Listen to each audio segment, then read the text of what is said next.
Channel को subscribe करो, like करो और शेयर करो, कमेंट करो।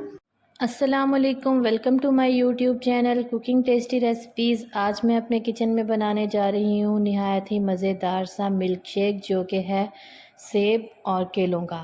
तो इसके लिए हम लोग 1 अदद सेब ले लेंगे और 3 से 4 अदद ले लेंगे बनाना। तो यहाँ पर सेब को मैं पील कर लूँगी और इसका ऊपर से छिलका रिमूव कर दूँगी और उसके बाद इसको छोटी छोटी कटिंग में काट लूँगी और इसको मैं जूसर के जग के अंदर ऐड कर लूँगी। अगर आपके पास बड़ा जूसर का जग है तो उसमें भी आप इजीली बना सकते हैं, मैं इसी के अंदर ही बनाऊँगी।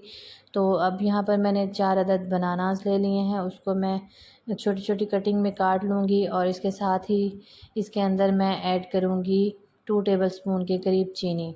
चीनी आप अपनी रिक्वायरमेंट के मुताबिक कम या ज़्यादा भी कर सकते हैं। फ्रूट्स में भी नेचुरली स्वीटनेस होती है, तो इसलिए मैं इसमें चीनी की मिकदार सिर्फ 2 टेबलस्पून ही रखूँगी। और इसके बाद फिर मैं इसके अंदर ले लूँगी तकरीबन हाफ़ लीटर के करीब। इसके अंदर मैं डालूँगी ऑलपर्स का फ्रेश मिल्क।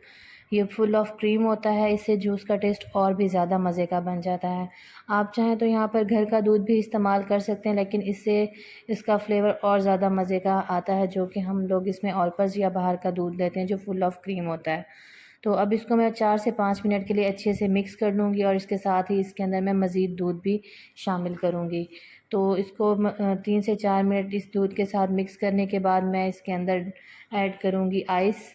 तो आइस को हम इस पॉइंट पर इसके अंदर ऐड करेंगे क्योंकि इससे इसकी उसमें टेस्ट में और ज़्यादा इजाफ़ा हो जाता है और मिल्क शेक भी बहुत ही मज़े का बनता है। तो ये फुल ऑफ एनर्जी है और इसमें बहुत से विटामिन्स और मिनरल्स होते हैं, तो आप अपने बच्चों को ज़रूर दें और ये सेहत के लिए भी बहुत मुफीद होता है।